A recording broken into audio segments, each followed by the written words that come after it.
speaker this morning is Jennifer Robinson.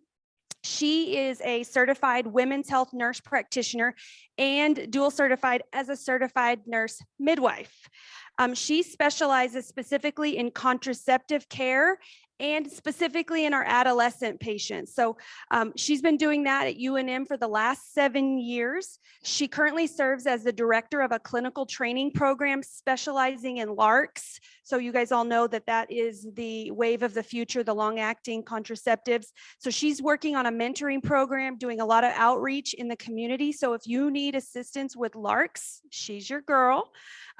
She works at UNM in the Children's Health Center as a clinical educator and in the UNM Division of Adolescent Medicine of the Department of Pediatrics. So I always ask people what their fun fact is, and I am thrilled to say that this young lady was in the roller derby.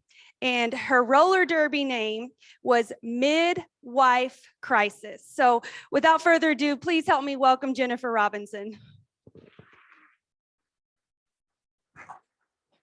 Hi, folks. Is it working? Is there feedback? I'm really loud, but I know we've got our Zoom friends, so we'll let them work on that. Hi, I'm Jen. I use she, her pronouns. And we have like a little less than an hour to go over every method of contraception that we have in the United States. And I've done this before, successfully and unsuccessfully. So we'll see how we do. And I really do want to leave time for questions at the end. I know that you have access to the slides, and I'm going to just breeze through some of them, but I'm really delighted that you're able to access the slides in case you wanted to learn a ton more about one method, because we have the references there for you. I think I said it, but I'm not sure. I use she, her pronouns. I try to model how we can use gender neutral language when talking about gynecology, because there are a lot of patients that don't identify as female, but have a uterus and have a need or an interest in using contraceptive medicine. So I will show you how to talk about it in a way that doesn't feel awkward and is gender neutral and inclusive. Uh-oh.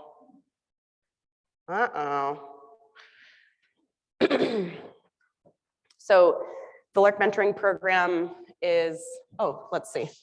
There we go. The LARC mentoring program is housed in the pediatric department, but our main goal is to support clinicians and health systems across New Mexico to increase reproductive autonomy, improve reproductive autonomy by helping folks access all methods of contraception if they desire contraception. So this is like a super concentrated version of a training that we give twice a year. And then we do a deeper dive twice a year as well into like more complicated contraception management, how to talk about side effects, how to address patient concerns. And a lot of these slides, I'm going to say most of these slides, are from the University of California Beyond the Pill program. I'm one of their clinician trainers as well. And we've partnered with them for the last 5 or 6 years to offer these kinds of trainings using their really awesome curriculum. So they have a ton of resources, including patient education materials, other free trainings that offer CEUs, and just a really great resource. So we do trainings in partnership with them 4 times a year, and we can let you know what trainings we have coming up. Oh, it keeps, this fancy thing isn't working again. So, to use this. Oh, okay, that's fine. I can do that. Cool, thanks. Just click on the screen. Okay. So my disclosure is that I'm an Explanon trainer for Organon, the manufacturer, and we are going to talk about off-label indications, and I'll clarify when it's off-label or when it's not. So this is what we're going to talk about. All the methods of contraception, how to sort of categorize them in our head, and we're going to talk about the side effects and some resources to help you figure out what's safe for your patients to use. We like to ground our conversations about contraception always in the concepts of reproductive justice and reproductive autonomy. And so reproductive justice is a concept and a movement that came from Black women in the South and continues today to gain momentum and inform how we provide care to people seeking reproductive health care. So Sister Song is an organization based in the South that has put together a really helpful and short and concise statement of principles around how do we provide this care. So really important to keep in mind that we know that our patients have a right to choose birth control or not. Even if we would want them to choose birth control, it's not our decision about our body. And so we have to like continually check when our own personal interests or biases or preferences are sneaking into our practice, because that's what happens with human beings providing healthcare to other human beings. It's just something that happens.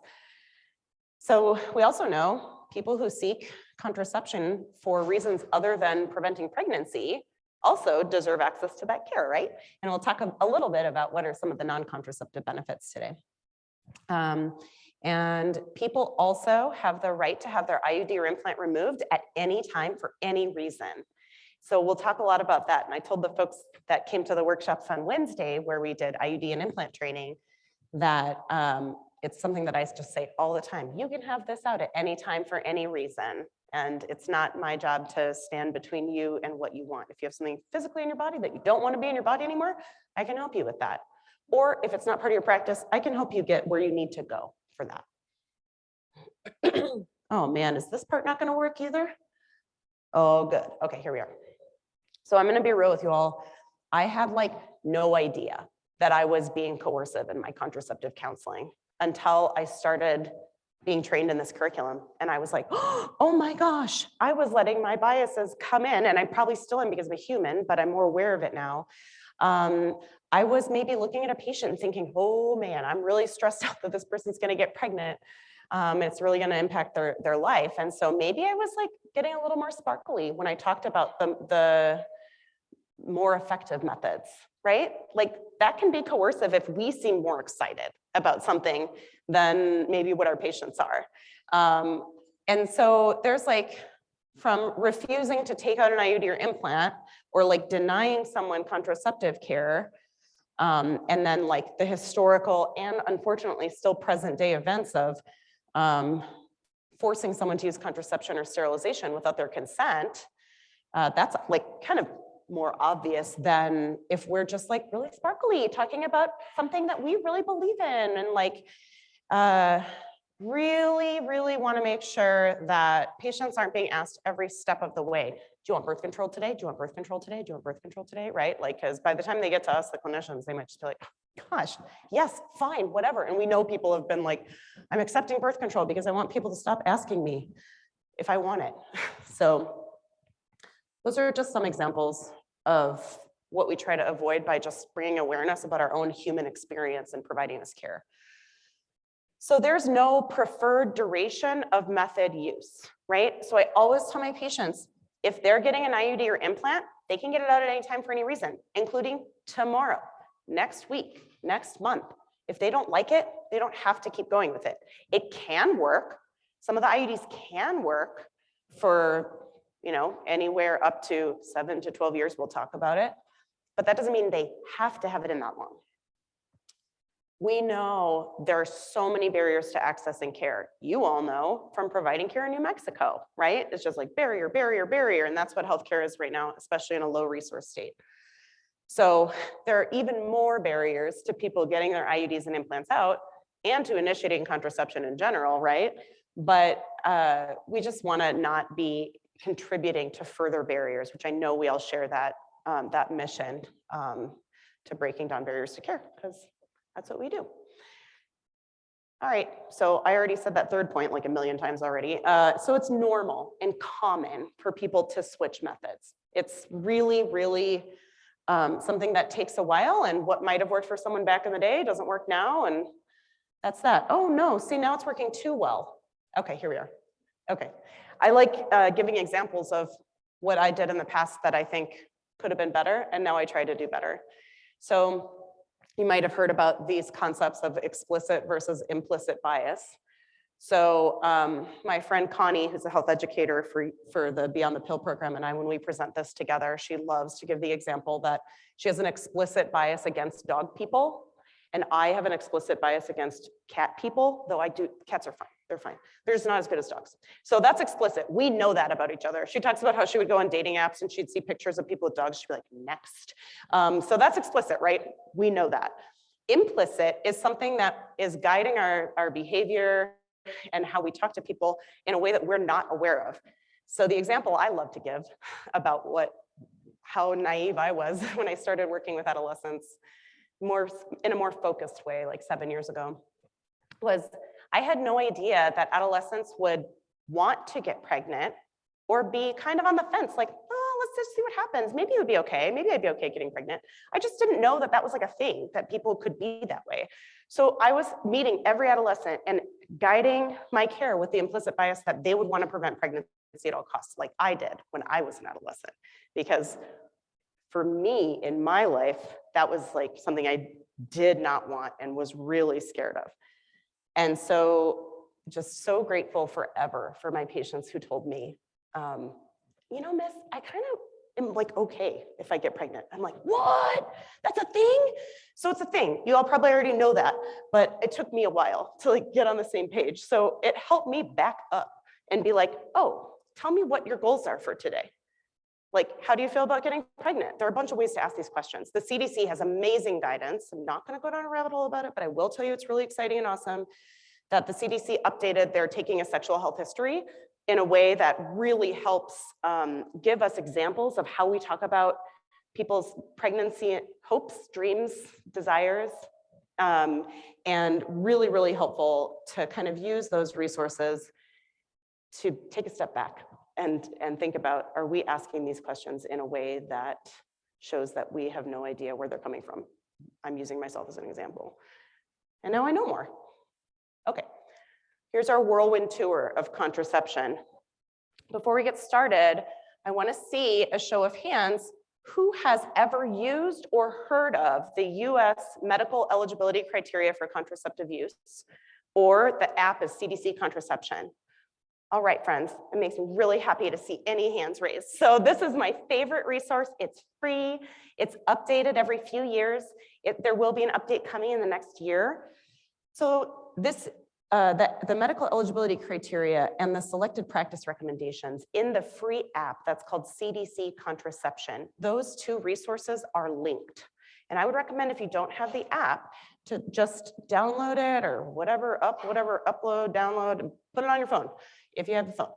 And so it helps us know, based on the most current literature review done by reproductive health specialists across the country, what options of contraception are safe for people with certain medical conditions. It also includes certain medications and certain demographic characteristics like postpartum, how far away are you from delivery, lactation status, age, if you've been pregnant or not, all that stuff is in there to help guide our safe use of contraception for folks. This quality family planning, really cool for people who are interested in like systems work or management or administration. But we're going to be talking more about the MEC and the SPR. Oh my goodness gracious, this thing is just, okay, there we go. So this is just a little example. There's the name of the app. So I think about this in terms of how I was trained. And I was trained on a paper PDF document where it's 2 pages and it's very colorful and pretty. And I still pull it up online rather than using the app personally. And it has the medical conditions or the medicines or the demographic characteristics on one side. And then on the top, it has all of the different methods of contraception. And if you're like, ooh, what is that acronym? There's a little P at the bottom. And so where the medical condition and the contraception medication intersect, there will be a number and a color. So in general, we treat 1s and 2s the same clinically. It means like green light, go. They've been really smart in using these wonderful colors that make sense to us when we see them. Number 3 is like, well, it's a relative contraindication. We could probably offer it safely if we learn a little bit more about what the possible issues could be, talk about them with the patient, and do shared decision-making. And this is where I love the example of call a friend, right? Or call a reproductive health specialist. If you are like, ooh, I don't know, I do this all the time. So folks know about the PALS line, right? The UNM PALS line. Okay, if you're a provider in New Mexico and you don't know about the PALS line, it's amazing. You can call and talk to any specialist. What I didn't know my first 2 years of practice is that you can call and talk to a fellowship trained OBGYN who has special training in complex contraception and miscarriage management. If you ever do that and you're like, oh, what do I do? I really wish I would have known about that. So they're amazing. You can just call. I think it's 272-2000. Is that right? People that call the PALS line? Yes, thank you. I don't know why after like 12 years of providing care in New Mexico, I still can't just like feel confident that I know that number. And a 4 in my practice, I use as an absolute contraindication. I don't feel comfortable prescribing or providing medication that's in that category. If the patient's dead set on it, you can always refer them to those complex contraception specialists at UNM. And you don't have to work at UNM to call the PALS line. It's a resource for everyone to consult a specialist. All right, so this is just an example of what it looks like when you look up a certain topic and then you have all of the types of contraception and just kind of seeing what's safe. So this is a great example for when patients ask or when providers ask, or you might have heard or thought, oh, is it a contraindication to be taking antibiotics and using contraception?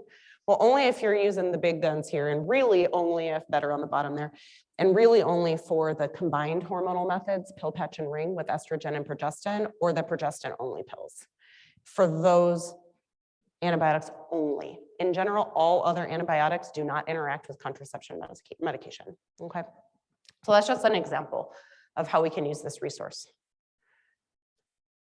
So what I do, it's like embarrassing because I've been doing work in contraception for 20 years and I still have to look up every time what to do if someone misses 3 or more pills in a row of their birth control pill pack. It's just something that's not going to stick in my brain.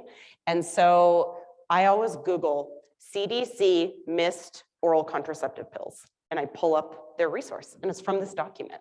And you can do the same thing if you're like, oh, I can't remember all the breakthrough bleeding treatment options. CDC breakthrough bleeding treatment, or you can get on your app. So those are just some examples of this really great resource that's updated regularly, is evidence-based, and is considered kind of the gold standard guideline for contraceptive care. Now we're finally going to talk about the methods. So there are a lot of them. And sometimes it can feel so overwhelming. Where do I even start? Someone comes in and says, Jen, what's the best birth control for me? I don't know. What do you want? What are you looking for? What's important to you, right? Because I am not going to go over every single option here as if I had to like explain the menu, right? It's so much more efficient and meaningful and satisfying for everyone involved if we first ask our patients, tell me what's important to you in choosing a birth control method.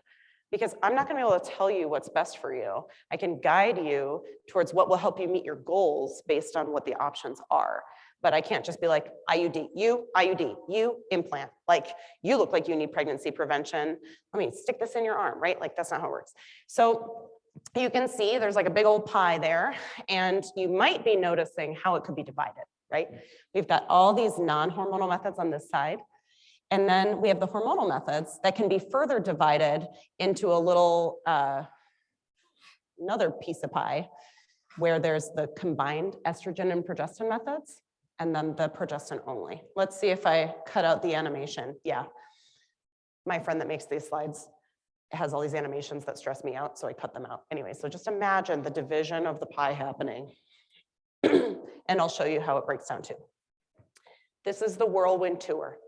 I am not going to do anything justice. I'm just going to introduce the complete options, and then you'll have the resources on each slide. If you're like, oh, I really need to know more about the pH modulating gel, because I will go down a rabbit hole about it. If you want to know more about it, I'm going to try to save questions at the end and write down your question, and we can always go back to the slide. Or if we don't get to it, there will be those resources. And you can also email me, and I can share a bunch of information with you. And please hang out with us at our trainings. They're all free and they all have free CEUs. So in general, non-hormonal methods can be very highly effective, including permanent for sterilization, or they can be in this category of things you have to do every time you have sex. Penis and vagina sex is mostly what we're talking about here. And so that's an important thing to know, because some people are amazing at doing something every single time they have sex. And some people are not really good at that because we're human beings. So that can be a helpful way to kind of break down in our head what we're talking about here. All right. Condoms. I wish I had included a picture here. Has anyone seen the internal condoms, sometimes called the female condoms? Have you seen those before? They're awesome. So they used to be called female condoms, but they can be used internally inside the vagina or inside the rectum or the anus for anal sex and protection. So there are options. It's either one or the other. It's not an internal and an external condom together because they can rub together and be more easily broken. So they do require partner cooperation. The internal condoms, I think, are a nice way for people with vaginas, or if people are using it for anal sex in the anus, for people to kind of feel empowered to put it in themselves and be like, okay, this is what we're doing, right? So partner cooperation on different levels, but this is something that doesn't require a clinic visit, is over the counter. And I like offering to give those to people in the clinic before they leave. So diaphragm, sponge, and cervical cap. For those of you who were Seinfeld fans or are still Seinfeld fans, I don't know if you remember the Today sponge and Elaine with the giant closet, and she would always try to determine if someone that she was considering having sex with was worthy of her using the sponge, which was taken off the market. It's so good. If you haven't seen that episode and you do like Seinfeld, it's like the best one, in my opinion. I'm not promoting Seinfeld. I'm not sponsored by Seinfeld. It's obviously an old show, and I just think it's so funny. So these are options that do require the use of spermicide to reach their top level of effectiveness. And so if you have a patient that has a lot of vaginitis, or spermicide is not something that they're into, then these aren't going to work as well, because that's how we get to that top level of effectiveness. Now, there have been diaphragms on the market that don't need to be sized, because in the past they needed to be sized and you needed to have all the options and da da da da. There's a one size fits most diaphragm option that's available. I will be really honest that I haven't prescribed a diaphragm or a cervical cap in like over 10 years. That doesn't mean they're not great options for people. It's just not something that I talk about super commonly. Okay. My friend Connie, who makes these slides, made this little graphic of the spermicide, which I think is really cute. So spermicides are available over the counter, and it's nice because people can control the use of them themselves. They don't have to have their partner cooperate, right? And the no contraindications has that little star next to it because there are some things that we really need to think about. So if someone's using a contraceptive ring inside their vagina, we do not recommend spermicide use with that as well, because it can impact the absorption of the hormone. Things that are really important to know is that if you got a patient who has recurrent UTIs, recurrent vaginitis, it's not a contraindication, but this is the spermicide itself. This is not the pH modulating gel, which we'll talk about in a minute. The spermicide itself can be very irritating and can contribute to people having just more inflammation in their genital urinary area, and they can end up getting more vaginitis and more UTIs. If someone is using this frequently because of the impact on that really sensitive tissue, it can increase the risk of getting HIV, because it can lead to more points of entry for the virus based on the irritation of the skin. Okay, this is my rabbit hole. I'm not going to go down it. pH modulating gel. It's pretty new. There's a trade name that you might have seen it pop up in your social media. It pops up in my social media all the time because my social media hears me talk about contraception all the time. So, so this is a different thing than spermicide. And it can actually be protective to the vagina because it just keeps the healthy pH and it doesn't denude the, the tissue in that area. It's hormone-free. This can be used with other methods of contraception. See, still not the vaginal ring. But the bummer is it requires a prescription and it's kind of expensive. And it might be tricky because it's newer. Might be tricky for insurance to cover it, but it is an option.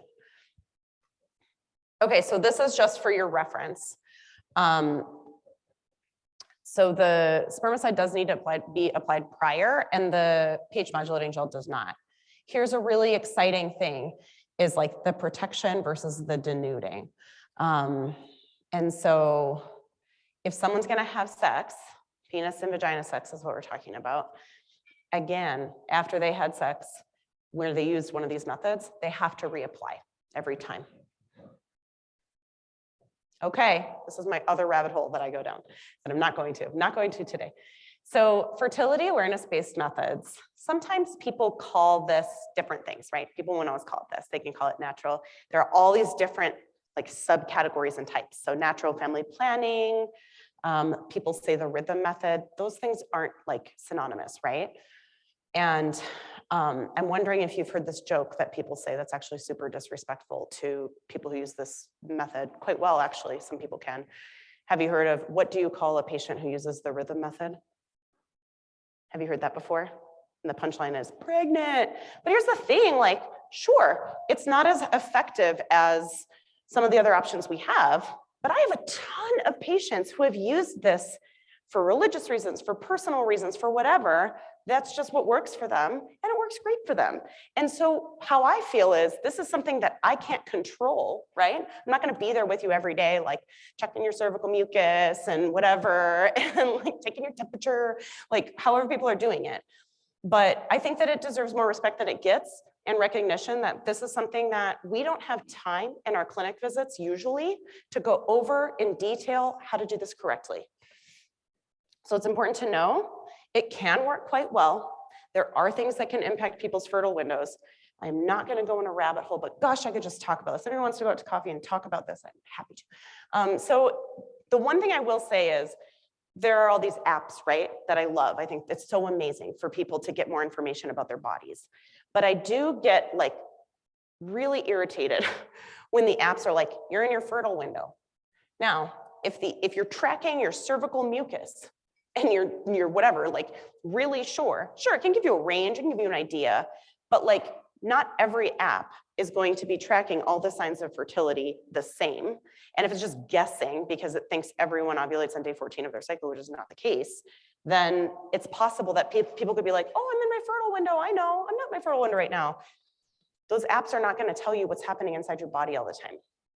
So I would just tell patients that, like, just beware of the technology that can be helpful, but isn't 100% telling us all the time what's happening in our bodies. This is another method that gets very little respect. And I think that we probably all have patients who've used the withdrawal method. And I've heard that same joke. What do we call patients that use the withdrawal method? Pregnant is the punchline, but it's like pretty effective. It's like way better than nothing, right? Compared to what if someone did nothing to prevent pregnancy. This is doing something. And if it's working for our patients and they understand the effectiveness is less in general than the other methods, we've done our job, because our job is to give people options, support what is working best for them, and leave the door open for them to come back if they want to. So the withdrawal method is when someone pulls their penis outside of the vagina to ejaculate. It really requires someone to know and have control and willingness to do that, which is not possible for everyone, but is possible for some people. All I want to say about tubal ligation is that it's permanent. And I don't know, TikTok, what a cool thing. I wish we could all get on TikTok and be like, we're combating misinformation. But sometimes people get information that's not right. Like a tubal ligation can be reversed. Vasectomy can be reversed. Endometrial ablation is contraception. It's not. That's a big thing that's out on TikTok right now. So I just want people to know, hey, tubal ligation, that's permanent. Vasectomy, also permanent, but really important to know, make a plan, people, for that 3-month time after vasectomy. Because if someone is having penis and vagina sex within 3 months after the vasectomy, there could be swimmers in there, right? The vasectomy isn't like working right away.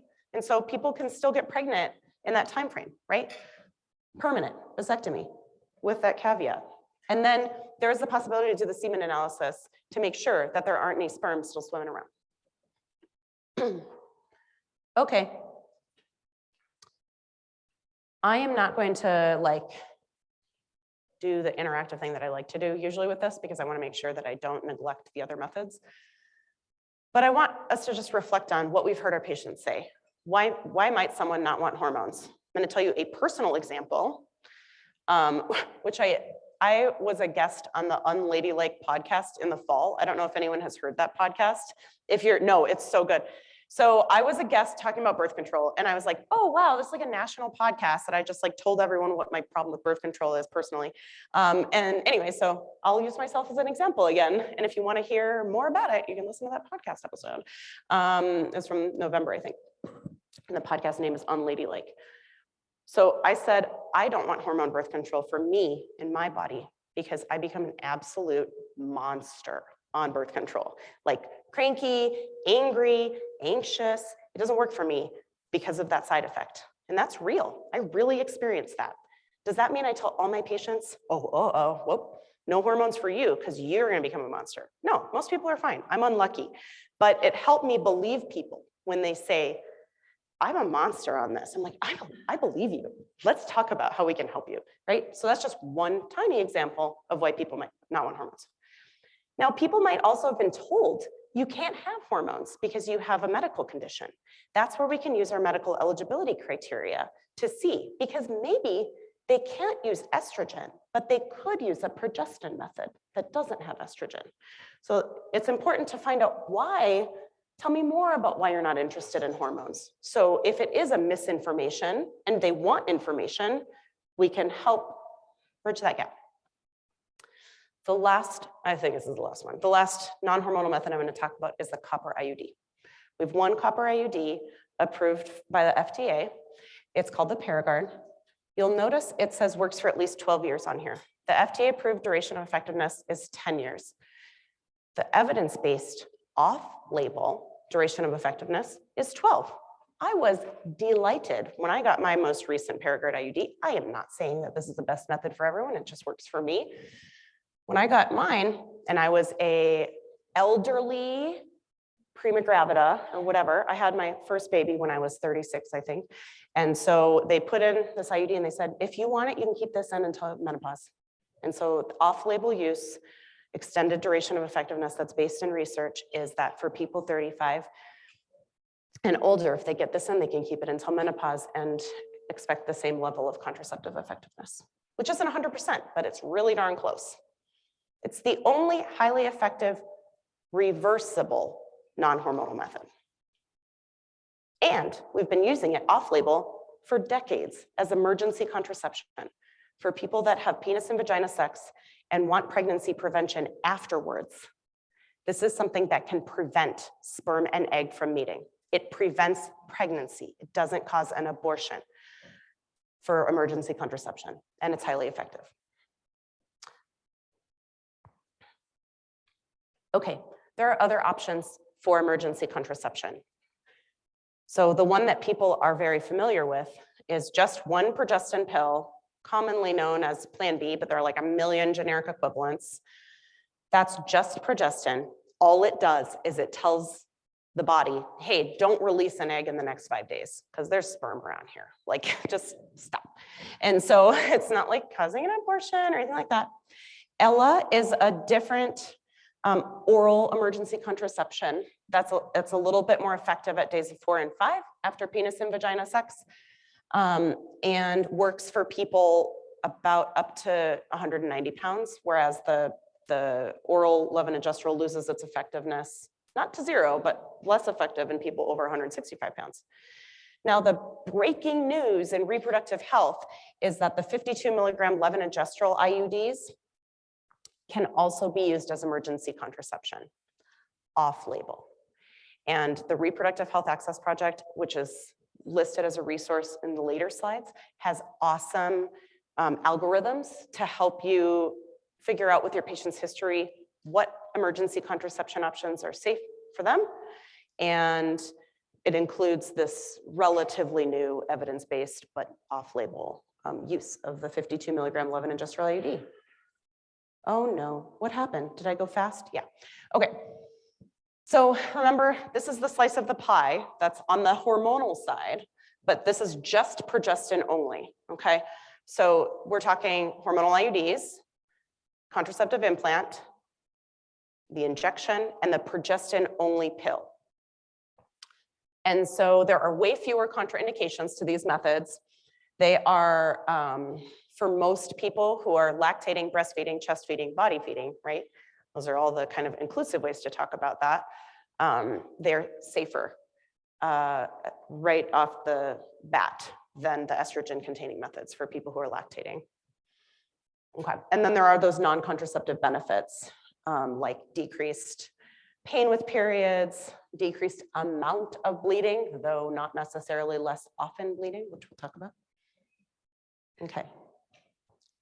There are 4 levonorgestrel IUDs in the United States that are FDA approved. They're all highly effective, and you can see the only ones that are highly effective as emergency contraception, which we just talked about, are the 52 milligram, which are the Mirena and Liletta are the trade names. So the Kylene and the Skyla are slightly smaller and slightly less amount of progestin. Again, no estrogen, no estrogen. So people who are like, oh, I was told I can't take hormones. Usually it's the estrogen contraindication reason. And often these are going to be safe and effective methods for them if they want them. That Turok study from the New England Journal of Medicine 2020, that's the publication, one of the publications of the clinical trials with the emergency contraception use of the 52 milligram levonorgestrel IUD. If you're interested. How does an IUD work?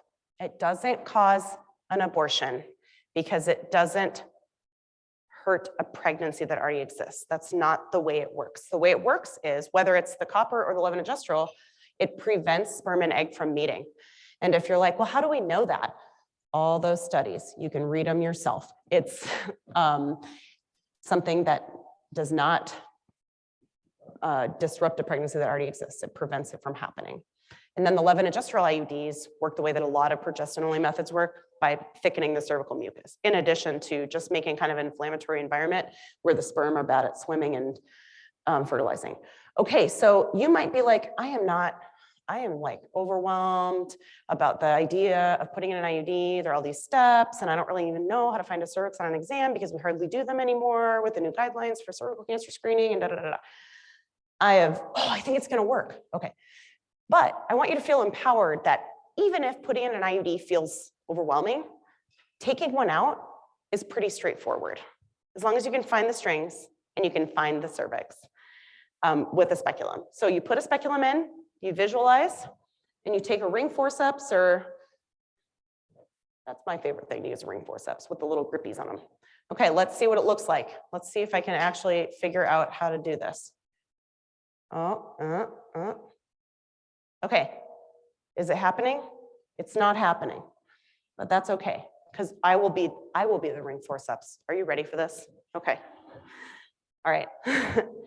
The speculum is in there, and I'm the ring forceps, and I'm grabbing the strings, and I'm pulling. Okay? That's all the video is. It's kind of more fun when I do it, I think, maybe. So that's it. And you're gonna pull. You don't have to like apply a ridiculous amount of pressure for it to come out, okay? If you're like, ooh, I'm pulling as hard as I think I should and it's not coming out, don't be a hero. Just refer them to someone who has like an ultrasound and can figure out what's going on. But usually it's like pretty easy.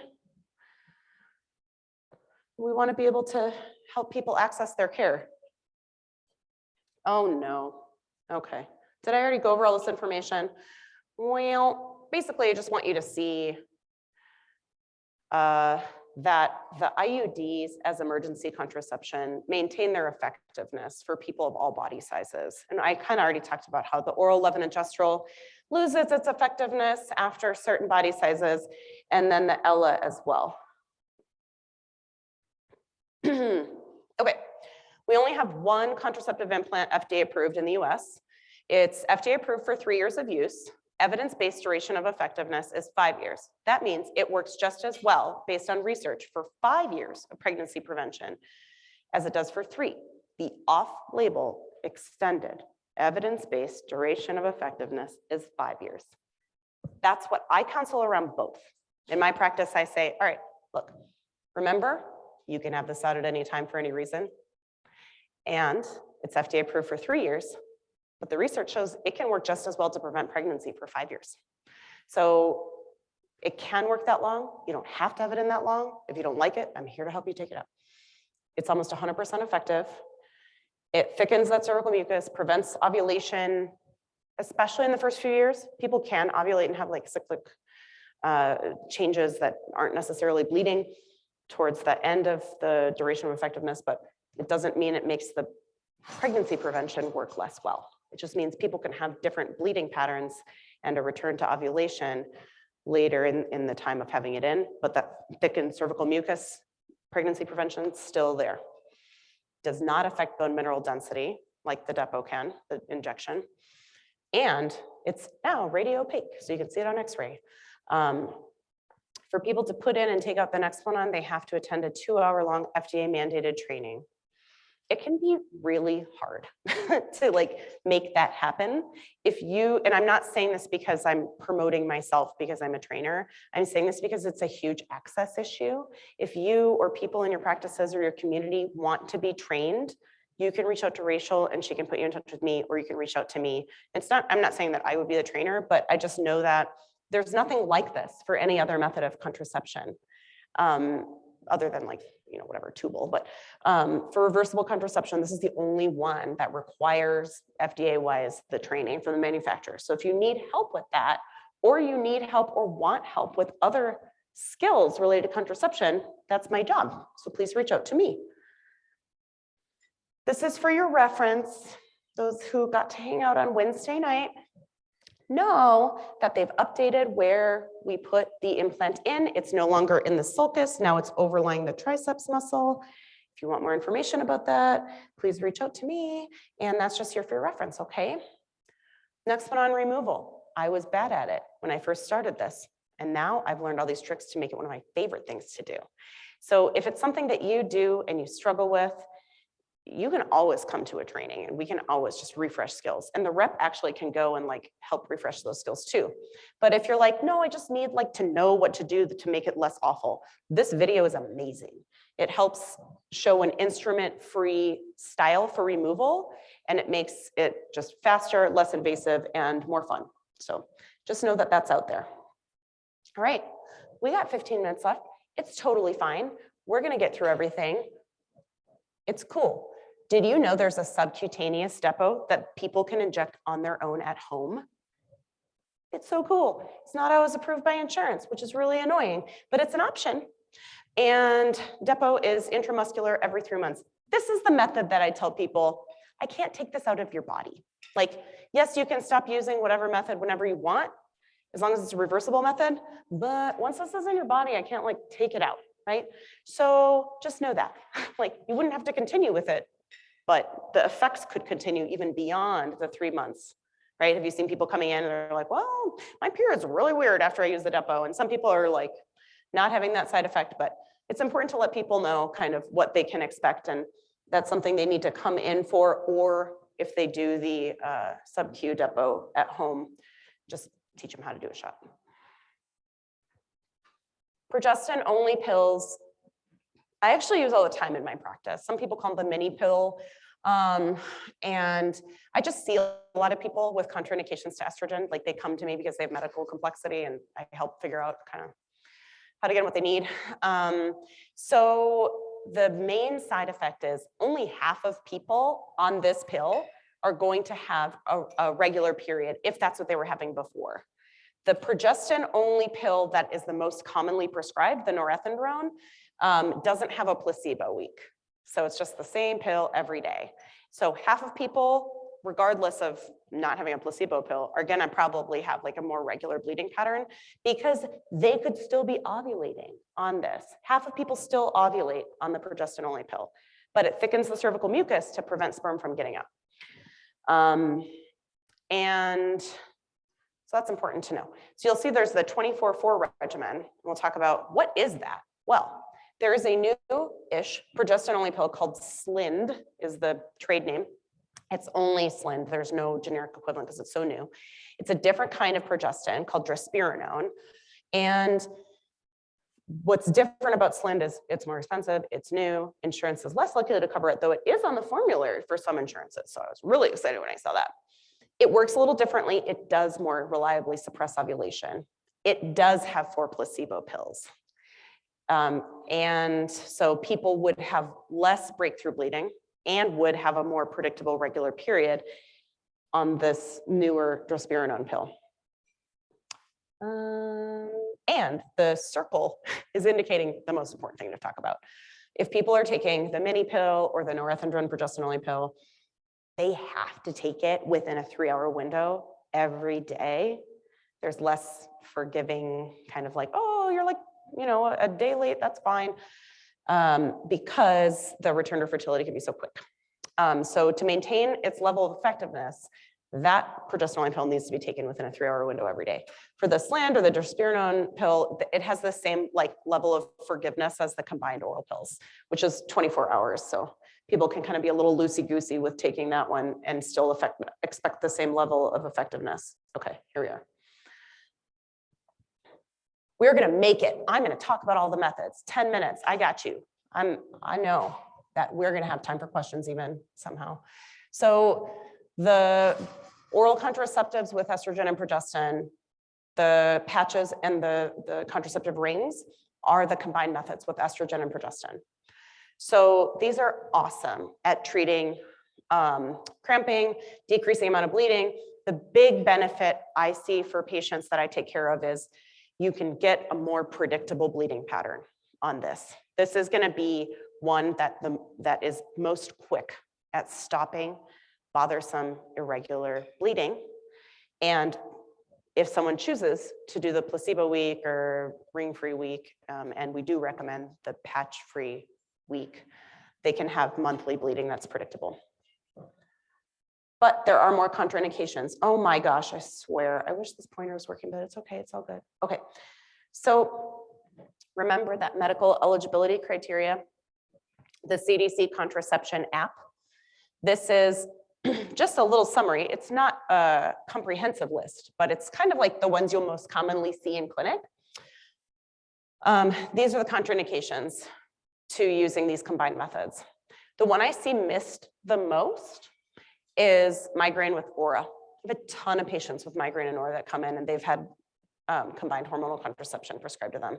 Maybe it'll change in our lifetime. I'm hoping that more research is going to be channeled into these recommendations to say, oh, it's fine. But right now, the recommendations are it's an absolute contraindication. If someone has migraine with aura, it's not safe to take a combined method because it can increase the risk of stroke. But that's why we keep using these frequently updated resources, because the experts and the literature review is done and it keeps informing our care because these things can change. So this is the snapshot of what it looks like right now. If you have questions about OCPs, I have answers. So I worked with a really awesome adolescent gynecologist, Dr. Helen Okendo, and we created a 2-part webinar on everything you need to know about the pill. If there's a way for me to send out, maybe I'll talk to Rachel about it, a link. We recorded all our webinars that we did over the first few years of COVID, and they're available to view like asynchronous and get CEUs. So if you're like, gosh, I just don't even know what pill to pick, we got you. It is a good webinar. I am biased, but I think it's good. So there are a ton of different pills out there. This does quite reliably suppress ovulation, which is why it's the best treatment to prevent future ovarian cysts because of the way it works to suppress ovulation, plus the thickening of the cervical mucus and thinning out the endometrium. Non-contraceptive benefits. This can be the best at reducing hyperandrogenism, like new hirsutism or acne, because of how the liver processes the hormones. So there's a lot more to say about this, but I just don't have time to talk about it like I would really love to. So there's a new-ish patch, contraceptive patch called Twerla. The other contraceptive patch that's on the market is called Xulane. And they're not really that different, to be honest with you, but they both exist. So the Xulane is the one that's been out for longer. They're combined. So the way it works, I tell people it's like a Band-Aid or a sticker that has hormones in it. And you put it on your leg, belly, butt, back, arm. And let's say today, I think is Friday. Is it 2022? I don't know. So you put it, let's say I put it on my leg today, set an alarm on my phone. In 1 week, I take it off and then I put a new patch on another part of my body because we don't want them to be applying the patch in the same spot for the irritation to the adhesive. And then they do that for 3 weeks. And then we do like for people to do 1 week off with the patch. And that's when they can expect to have their withdrawal bleeding. Why do we like that? Well, it increases the amount of estrogen in the bloodstream to use the patch more than with the pill or the ring. And so there's a theoretically increased risk of thrombosis and like those kinds of related blood clot problems if you used it continuously like you can for the patch or like for the ring and the pill. Vaginal rings, there's also a new vaginal ring, a few actually, because the NuvaRing went generic and so now there's some equivalents there. So basically you can see, I think that's a really nice like demonstration of how flexible it is and what the size is. So that one that on the slide is being squished between the fingers, that's an example of the NuvaRing or the Elu ring. 5 minutes, we're gonna do it. Yeah, we're gonna do it.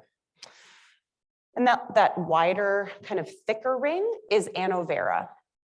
Anovera is that relatively new ring on the market, and the progestin in it is different than what's in the monthly ring. And so this can be safely used continuously, which means for the NuvaRing or the Elu ring, people can keep the ring inside their vagina for 4 weeks, take it out, put a new one in. And they have to be stored in the fridge, which is kind of a thing to know. For the NuvaRing and the Elu ring has to be stored in the fridge. So for adolescents or people that need confidential contraception, that's something that can impact it. If someone wants to take it out and put a new one in, like let's say they're going to have like penetrative sex and they want it out, they can take it out and put it back in if they have to remember to put it back in, and it has to be within 3 hours. Okay, then the new ring, Anovera, is only researched and kind of like recommended to be used cyclically, which is in for 3 weeks, take it out for a week, and remember where you put it, and then put the same ring back in, okay? This is not an option for me because I forget everything. Like, where's my phone? Where are my keys? Where's my ring? Okay, so this isn't gonna work for me, but for other people, maybe. Anyways, it's made of different materials, and there is research ongoing about using it continuously where you don't have to take it out, but that research hasn't been published yet. So we talk about it, how it's researched and approved to use. Evidence-based duration of effectiveness for some methods, not all, can actually be longer than the FDA-approved duration of effectiveness. That is off-label. That is up to your clinical judgment if you want to counsel around that. And that is also up to kind of your practice. Like, we have a policy in place at UNM that supports, like, we as the OBGYN department of UNM believe that there's enough solid research that we support our clinicians counseling around the evidence-based duration in addition to the FDA-approved duration. If you want a sample of that, I'm happy to provide it to you. Just ask. Okay, these are all the cases that I really wish that we could go over. And if you want to hang out, you know, at those trainings we do twice a year to go through these things, we would just be delighted to have you join us. And they're there for your reference if you have these kinds of questions about common stuff that comes up with contraception. So we really want folks to know, if you're putting in an IUD, you can do gonorrhea and chlamydia testing the same day, and you don't have to wait for that result to come back to put in the IUD. And if someone has gonorrhea or chlamydia and they have an IUD in place, it's okay because you treat the infection and they can keep their IUD in. Even if they have PID and they have an IUD in, they can keep the IUD in and treat the PID as long as it's responsive to treatment. If someone presents the same day and they have PID that day, pelvic inflammatory disease, they're not getting their IUD. We're going to treat it and then have them come back. And we can put in IUDs at any time in the menstrual cycle. Gosh, I wouldn't be able to tell someone when my next period is. It's embarrassing. This is my job, right? I'm like, I don't know. Just for so many reasons, it's logistically tricky and not necessary to have someone come in while they're bleeding. Quick Start is a concept in contraceptive care that lets us reduce barriers to accessing care and still provide safe care and anticipatory guidance about like if emergency contraception could also help or if people need a follow-up pregnancy test. So if you don't have implant or IUD care at your practice and someone wants that, you're not like, oh, well, bye. Okay, here's your referral. They'll see you in 6 months or whatever. You can start them as long as it's not contraindicated. You can start them on pill, patch, ring, shot, give condoms, give emergency contraception. Like you can offer them things to bridge them, right? And that's totally appropriate if they want that. Here's an example of that algorithm. Oh man, okay, 3 minutes. All right, this is what we talked about. And, oh man, I did it. I'm just, last time I did this, I didn't even get to the combined methods, but it was with the residents and it's fine. So here are some just wonderful resources. This Innovating Education has great videos on contraceptive counseling, really helpful videos on putting in IUDs, taking out IUDs, putting in implants, taking out implants, just awesome, awesome.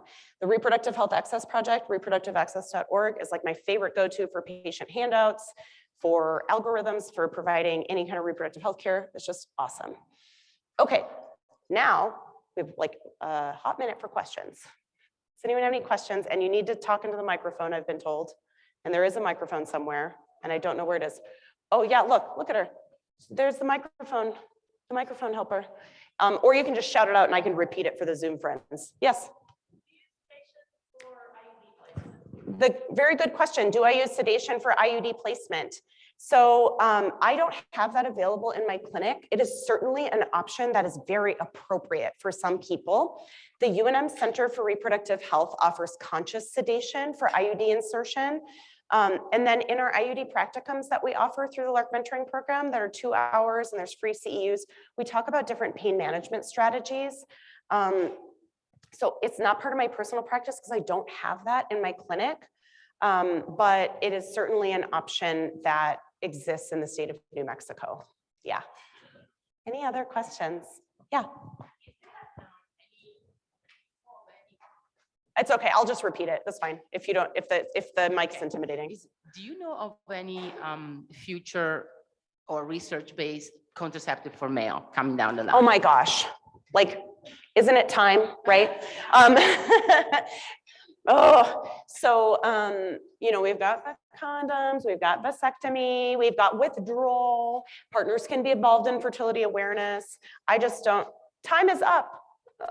I don't know, but there's a really great conference. I'm gonna just finish my statement and then I'll stop talking. But there's a really great conference called Contraceptive Technology. That is just one of my favorite conferences that I've ever attended. And it has really helpful like gynecology care, especially the pre-conference workshops are excellent. It happens at least twice a year. They've been doing the hybrid model. And they always have like a session or two on future like contraception that's being researched, and it's so fascinating. And that's where they talk a lot about it. But I wish I had the inside scoop that there was something really great coming out, but I don't personally have that information. So, all right, I guess I have to stop talking now. So if you wanna learn more, if this was fun for you, or you know people that are interested in training, please reach out. Rachel, is there a way to get them resources that I talked about? They have the slides, but like, okay. Okay, Rachel can put additional information on the website. So I'll get her some of that stuff eventually. Okay, thanks for your attention. I know 8 a.m., man, that's not easy for me. So thank you.